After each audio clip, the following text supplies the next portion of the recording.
Bonjour à tous, dans cette vidéo je vais répondre aux questions que vous me posez le plus fréquemment. J'ai essayé de sélectionner celles qui concernaient uniquement la PMA et l'homoparentalité, histoire de regrouper un petit peu par catégorie. Donc voilà, j'espère que ça va vous plaire et c'est parti. Donc pour remettre un peu les choses dans leur contexte, Aurore et moi nous sommes en couple depuis 11 ans, nous allons fêter aussi nos 5 ans de mariage au mois de juin et nous sommes les mamans d'une petite Charlie qui est née en juillet 2018 après un parcours de PMA que nous avons fait en Espagne. C'est moi qui ai porté notre fille et voilà, on a beaucoup de chance parce que on a réussi à avoir Charlie au bout du deuxième essai de PMA.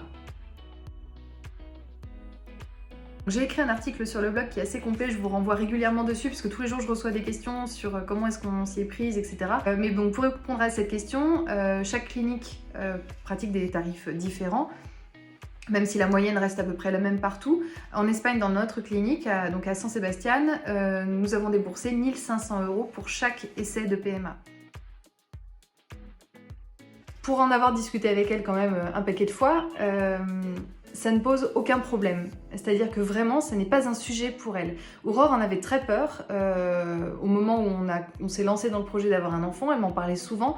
Elle me disait, mais qu'est-ce que je vais ressentir pour cet enfant qui n'est pas le mien physiquement, quelle place est-ce que je vais avoir, sachant que je ne suis pas un père, une deuxième mère, d'accord, oui, mais on n'en connaît pas autour de nous, donc on ne sait pas comment est-ce que ça fonctionne. Comment est-ce que je crée un lien comme ça avec ma fille? La grossesse est un temps nécessaire autant pour la mère qui porte l'enfant que pour la mère ou juste le deuxième parent qui accompagne, parce que c'est un temps aussi où on apprend déjà à se connecter avec l'enfant. Et j'ai trouvé déjà que au moment où j'étais enceinte, plus les mois passaient, plus je sentais que Aurore se connectait à notre fille, se connectait à notre enfant.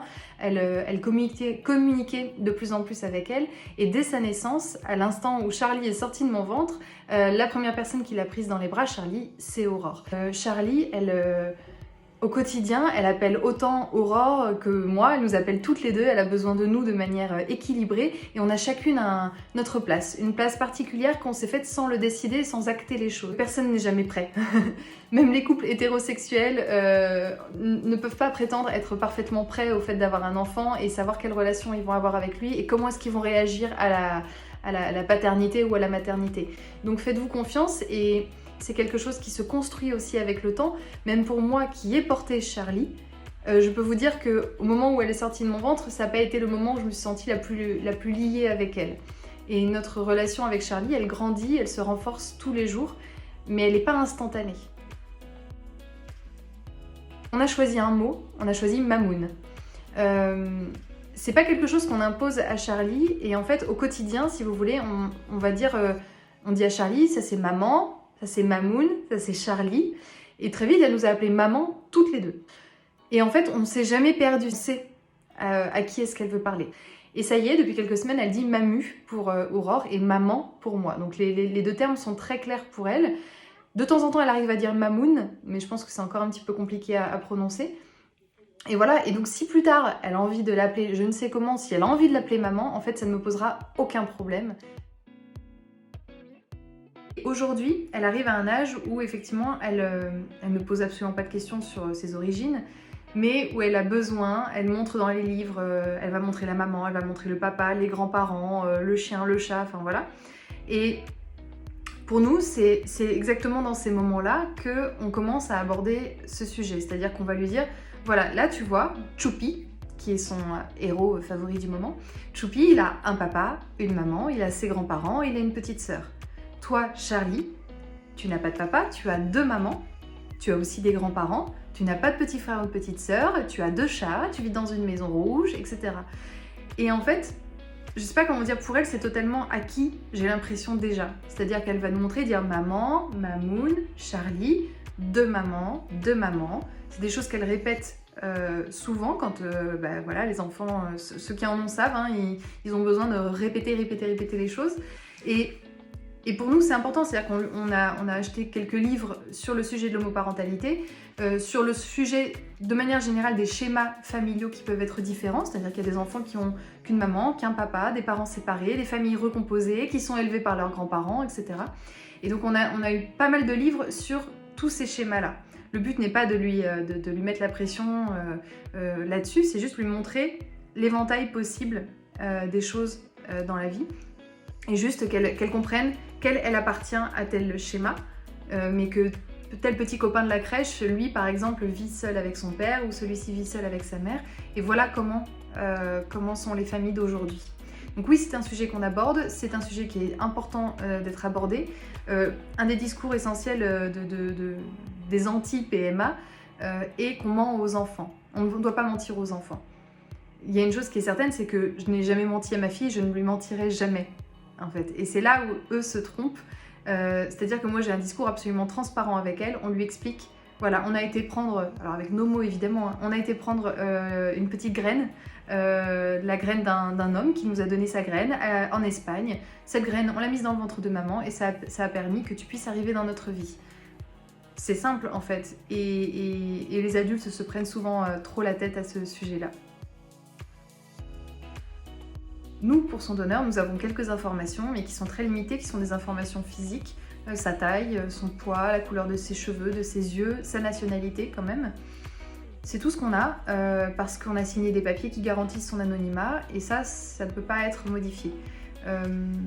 Si on avait pu obtenir des informations sur ce donneur, je pense qu'on les aurait prises, dans le cas où Charlie nous les aurait demandées plus tard.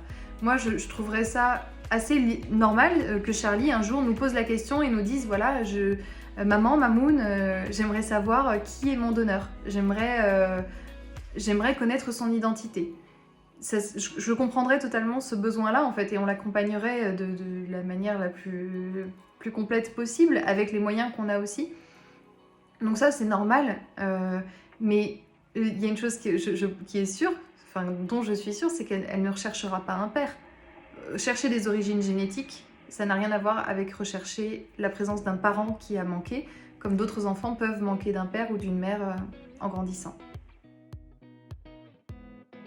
C'est pas quelque chose qui m'inquiète parce que, contrairement à ce qu'on peut penser, parce que je pense que les gens ont encore peut-être une image un peu catastrophique de la situation en France, mais en réalité, vous voyez, nous on vit à Dax, donc, qui est une petite ville de province, qui n'est pas Paris. On n'est peut-être pas énormément de couples homosexuels ici, et peut-être encore moins de couples ayant des enfants ici.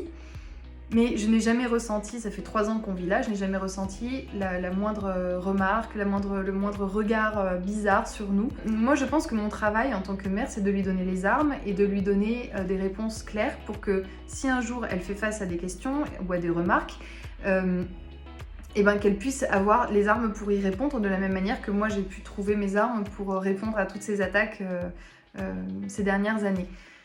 C'est ça mon travail. C'est une question à laquelle je réponds rarement, ou que j'esquive en général, parce que j'ai toujours eu un petit peu de mal avec le fait qu'on nous harcèle un peu avec ça. Nous les femmes, il faut avoir un enfant, déjà il faut absolument vouloir et en avoir un, et puis quand on a un, il faut absolument vouloir et en avoir un deuxième, un troisième, etc. J'ai évité aussi d'y répondre encore plus ces derniers temps, parce que le sujet est un sujet sensible pour moi. Mais je me suis dit qu'après tout, pourquoi pas vous en parler en espérant ne pas avoir trop de réactions. Et en fait, on fait des essais. C'est compliqué d'en parler. On a fait déjà plusieurs essais ces derniers mois qui n'ont pas fonctionné. Voilà, on est retourné en Espagne, dans la même clinique dans laquelle on avait été pour Charlie, et on a fait déjà 3 essais. 3 essais, donc, qui, comme vous en doutez, n'ont pas marché. C'est encore un sujet sensible et difficile pour moi, parce que, vous l'ignorez peut-être, mais en tout cas en Espagne, et c'est la loi chez eux, on a le droit qu'à 4 essais pour une PMA classique par insémination. 4 essais. On en a fait 3, il en reste donc un seul. Si cet essai ne fonctionne pas, on pourra faire une FIV, donc qui est un traitement bien plus compliqué, plus lourd. Ça n'est pas absolument pas le même coût non plus, puisqu'une FIV c'est 4 ou 5 000 euros à chaque fois. Là on est toujours sur des inséminations qui sont à 1 500 euros à chaque fois. Voilà, donc 3 essais. J'ai souffert encore, pas autant que pour Charlie, mais j'ai encore beaucoup souffert. La souffrance elle a été plus psychologique ces derniers mois, extrêmement fatiguée, Voilà, je peux pas vous en parler beaucoup plus pour le moment parce que j'ai du mal à parler des choses quand elles sont en cours. J'ai pu vous parler de tout ce qui s'était passé pour Charlie, j'ai pu écrire un livre sur mon histoire, mais parce que tout ça appartenait au passé et que j'avais le temps de le digérer et puis de prendre du recul sur la situation. Là aujourd'hui, je peux absolument pas prendre de recul sur la situation, à part que bon, je suis enfermée chez moi et que j'ai que ça à penser, mais c'est pas encore possible, je garde espoir. Si ça ne fonctionne pas, ce dernier essai qui aura lieu, je ne sais quand, parce que on peut même pas sortir de la France pour le moment. Si ce dernier essai ne fonctionne pas, je ne sais pas ce qu'on envisagera, je ne sais pas si on pourra aller dans un autre pays, je ne sais rien de tout ça et en fait je préfère ne pas y penser. Donc cette période de confinement est aussi une période pour moi de repos physique parce que ces derniers mois, on a commencé au mois de novembre, je sais plus, novembre, ont été très très difficiles. Celles qui l'ont vécu ou le vivent le savent, les hormones vous flinguent psychologiquement et physiquement. C'est très compliqué, surtout quand on est traité à haute dose comme en Espagne. Donc ça reste une épreuve pour le corps, une épreuve psychologique. Voilà. Donc je vous en parlerai. Je vous en parlerai plus en détail d'exactement ce qui s'est passé ces derniers mois. Est-ce qu'on a pu avoir le même donneur que pour Charlie ou pas? Comment est-ce qu'on s'y est prise? Qu'est-ce qui a changé dans cette deuxième approche? Peut-être que je ferai une vidéo dédiée à ça, mais pas tout de suite parce que pour le moment j'ai juste besoin de vivre les choses, d'attendre qu'elles passent et puis j'ai hâte de comprendre pourquoi est-ce que je suis obligée de repasser par tout ça. Voilà. Alors je pense qu'avec Aurore nous avons beaucoup de chance, mais en tout cas on reçoit pas de messages de haine ou très très peu. J'en ai reçu pas mal au moment de la sortie du livre, forcément quand je passais à la télé ou je ne sais pas, un article, un passage radio. Et dans la foulée je recevais un flot de messages de haine, je vous en avais partagé quelques-uns qui étaient cocasses. Mais globalement j'ai la chance d'avoir une communauté extrêmement bienveillante et je sais pas s'il n'y a que des gens sympas qui me voient sur Instagram, mais du coup je ne reçois quasiment que des messages hyper sympathiques et du coup j'ai pas du tout cette sensation de devoir protéger ma famille de quelque chose, d'un danger quel qu'il soit en fait. Ce que j'aime le plus chez Aurore, ce qui m'est le plus indispensable, c'est son honnêteté. Pour moi c'est sa plus grande qualité parce que à chaque instant qu'elle passe avec moi, je sais qu'elle va rien me cacher, qu'elle va être directe avec moi, qu'elle va être honnête et que, comme elle me l'a toujours dit, très clairement, si j'avais pas envie d'être avec toi, je serais pas avec toi, je ne m'emmerderais pas. Voilà, cette vidéo est terminée, je vais m'arrêter là parce que j'ai l'impression que c'est déjà très long. Si ce format-là vous plaît, dites-le moi d'ailleurs dans les commentaires, vraiment. Merci encore pour tous vos messages quotidiens, vos encouragements, c'est un petit bonus dans ma vie, ça me touche toujours autant à chaque fois. Et puis à très vite